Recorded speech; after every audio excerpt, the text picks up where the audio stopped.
فرمایا آج کے بعد تیرا باپ بھی میں ہوں, آج کے بعد تیرا پالنے والا بھی میں ہوں. کہا تیرا باپ شہید ہو گیا.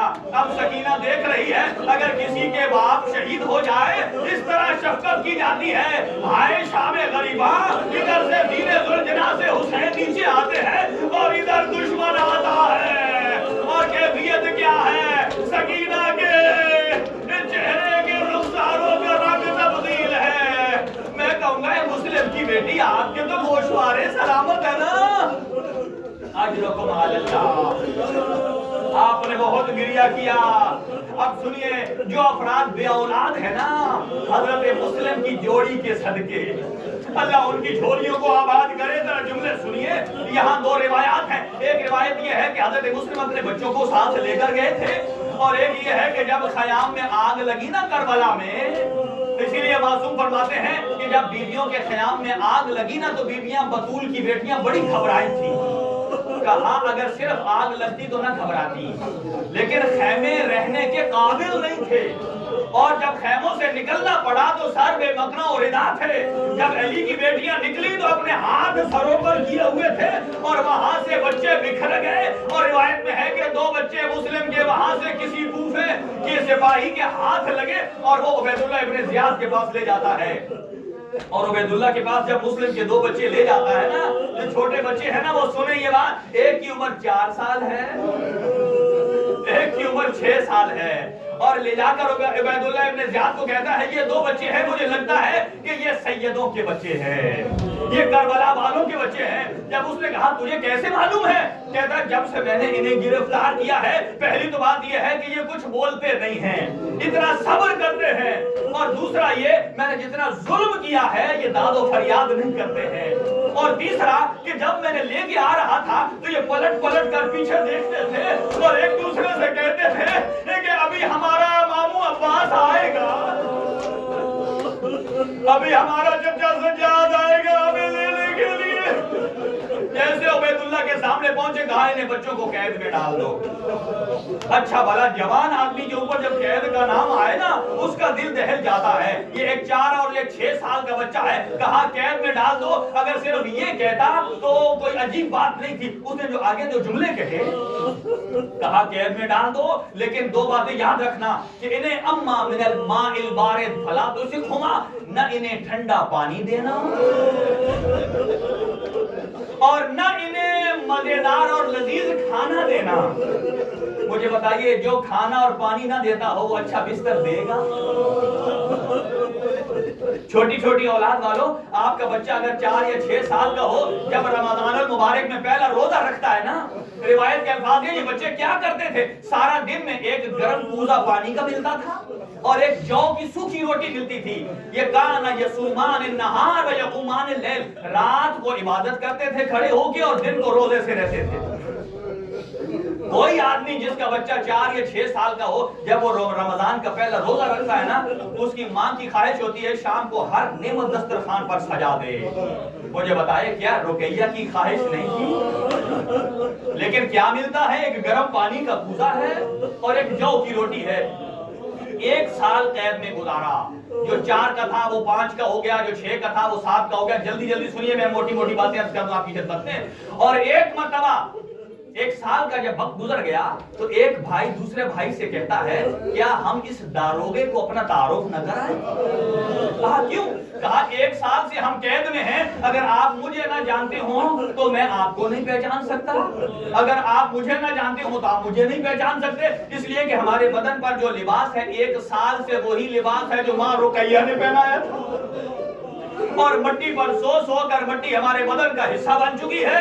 اور ابراہیم نے کہا, ایک کا نام ابراہیم ہے, چھوٹا اور بڑا محمد ہے, اور ابراہیم نے کہا اس سے بڑا اور ظلم کیا کرے گا یہ.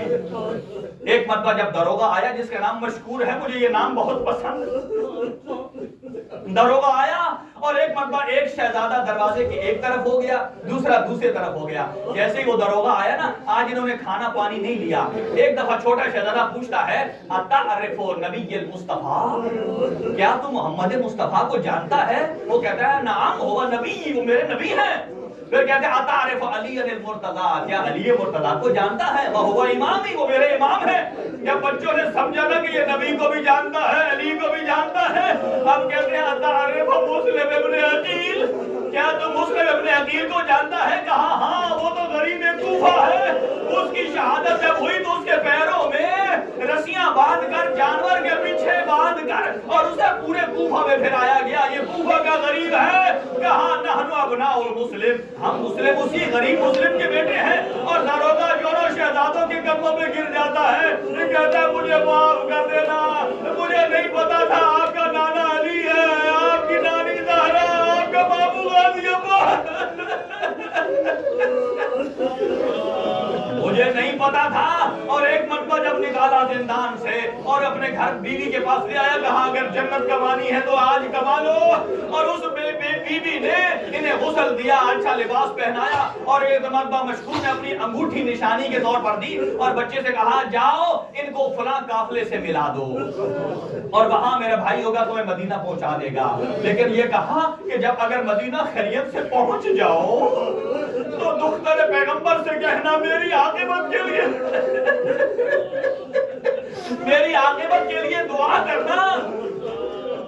چنانچہ بچوں کو قافلے کے ساتھ بھیجنا چاہا، قافلہ نکل چکا تھا، اور ایک مرتبہ جب دونوں بچے، آپ اندازہ لگائیے کہ دونوں ایک سال قید میں رہے ہوں، جو کی روٹی گرم پانی پی کر کیا طاقت ہوگی، اور جب قافلے کے ساتھ بھاگنے لگے، بڑا شہزادہ بھاگتا جا رہا ہے، اور ایک موقع جب آیا چھوٹا شہزادہ گر پڑا نا، تو بڑے کو کہتا ہے آپ جا رہے ہو تو جاؤ، جب پہنچ جاؤ تو میری بہنوں کو میرا سلام کہنا، اجرکم علی اللہ۔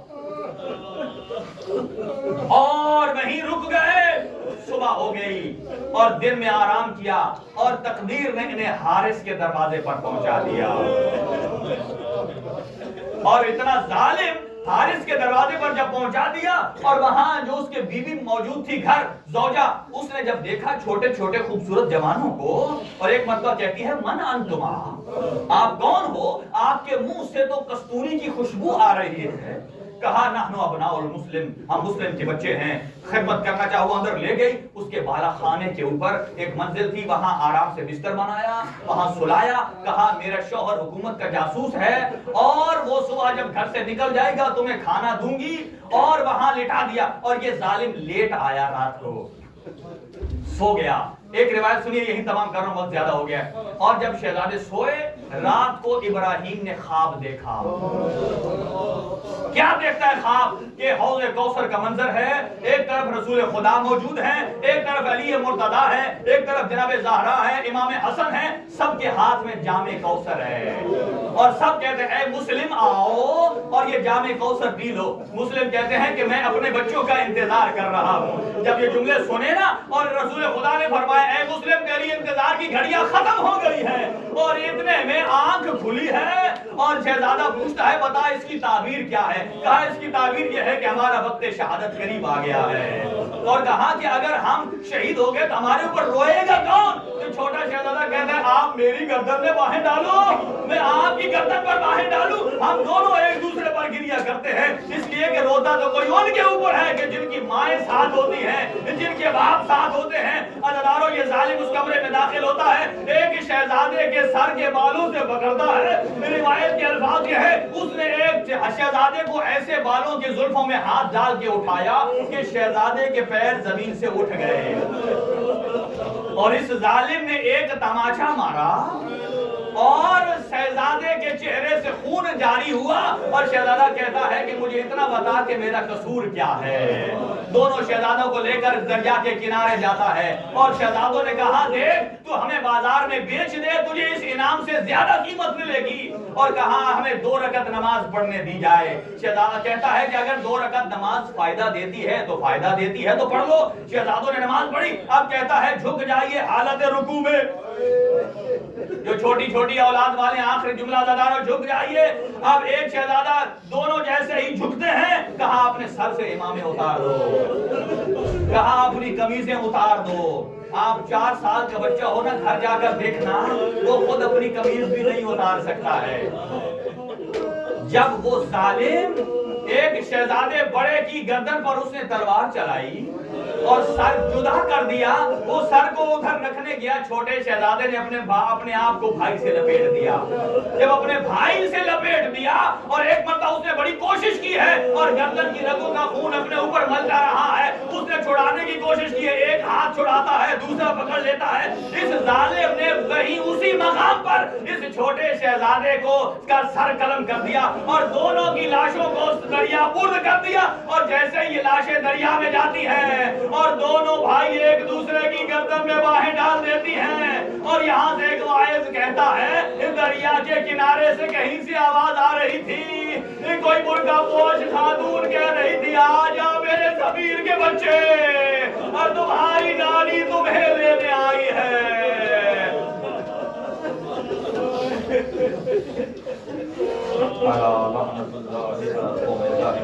حسین